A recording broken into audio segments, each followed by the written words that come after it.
போகிறோம்னா welcome to சுவை studio. இன்றைக்கி என்ன செய்ய போகிறோம்னா காளான் கிரேவி பண்ண போகிறோம். அதுக்கு தேவையான பொருட்கள் பார்த்திங்கன்னா வெங்காயம், இஞ்சி, பூண்டு, தக்காளி, கொஞ்சம் போல் கொத்தமல்லி, ஒரு பச்சை மிளகா, 2 தக்காளி எடுத்துக்கிட்டேன், 3 வெங்காயம் எடுத்துக்கிட்டேன். இதில் 2 வெங்காயம், 3 பூண்டு, ஒரு துண்டு இஞ்சி, அப்புறம் 2 தக்காளி, ஒரு பச்சை மிளகா, கொத்தமல்லி இது எல்லாத்தையும் அரைச்சி மிக்ஸி ஜாரில் போட்டு முந்திரி பருப்பு இதையும் சேர்த்து மொத்தமாக போட்டு அரைச்சி எடுத்துக்கிறணும். அதுக்கப்புறம் ஒரு கடாயை வச்சுட்டு அதில் எண்ணெய் ஊற்றிக்கிறணும். எண்ணெய் சூடானதுக்கப்புறம் சீரகம் எடுத்து அதில் போட்டுக்கணும். சீரகம் நல்லா பொரிஞ்சதுக்கப்புறம் சீரகம் பொரிஞ்சதுக்கப்புறம் நம்ம கட் பண்ணி வச்சுருக்கிற வெங்காயத்தை போட்டுக்கிறணும். அதில் போட்டு அதை நல்லா வதக்கி விட்டுக்கிறணும்.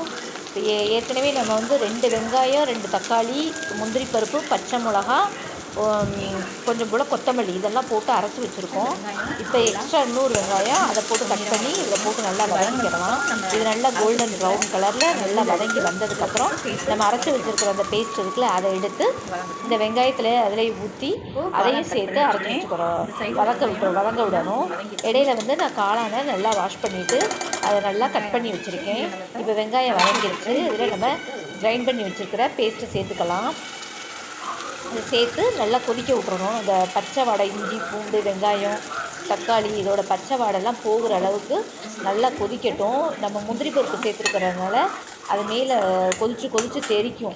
அதனால் அதை ஒரு மூடி போட்டு மூடி வச்சுக்கலாம். அது நல்லா பச்சை வாடை போனதுக்கப்புறம் அதில் மஞ்சள் தூள், மிளகாய்த்தூள், கரம் மசாலா இது 3 சேர்த்துருக்கேன்.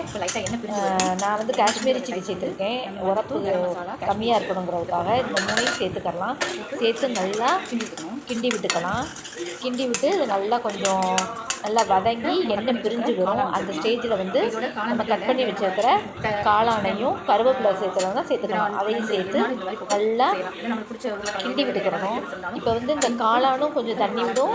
அதோட எக்ஸ்ட்ரா நம்ம மிக்ஸி ஜாரில் உள்ளத அந்த எக்ஸ்ட்ரா உள்ளதெல்லாம் கொஞ்சம் தண்ணி ஊற்றி அலசி அதையும் சேர்த்து இதில் ஊற்றிக்கலாம்.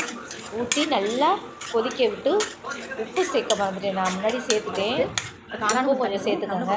கரெக்டாக உங்களுக்கு எவ்வளோ தேவையோ அந்த அளவுக்கு உப்பு சேர்த்துக்கோங்க. இப்போ நம்ம அந்த மிக்ஸி ஜாரில் உள்ளதையும் அலசி அதில் ஊற்றி சேர்த்துக்கலாம். உப்பு சேர்த்துட்டு இது நல்லா கொதிக்கட்டும். நல்லா கொதித்து நல்லா கிரேவி கன்சிஸ்டன்சிக்கு வரும்போது நம்ம ஆஃப் பண்ணிவிட்டு கொத்தமல்லி, புதினா தூவி இறக்கிக்கலாம். இப்போ நல்லா கொதிச்சிருச்சு, எண்ணெயும் பிரிஞ்சு வந்துருச்சு. இப்போ நம்ம கொத்தமல்லி, புதினா சேர்த்துக்கலாம். கொத்தமல்லி, புதினா சேர்த்தாச்சு. அவ்வளோதான், காளான் கிரேவி ரெடி. இது சப்பாத்தி, இட்லி, தோசை, சாதம் எல்லாத்துக்குமே ரொம்ப டேஸ்ட்டாக இருக்கும். ட்ரை பண்ணி பாருங்கள். இது நான் ஒரு இன்ஸ்டாகிராம் பேஜில் பார்த்து தான் நான் அந்த ரெசிபி ட்ரை பண்ணேன். எல்லோரும் கண்டிப்பாக ட்ரை பண்ணி பாருங்கள், நல்லாயிருக்கும். நம்ம சுவை ஸ்டுடியோ சேனலை லைக் பண்ணுங்கள், ஷேர் பண்ணுங்கள், சப்ஸ்கிரைப் பண்ணுங்கள். தேங்க்ஸ் ஃபார் வாட்சிங்.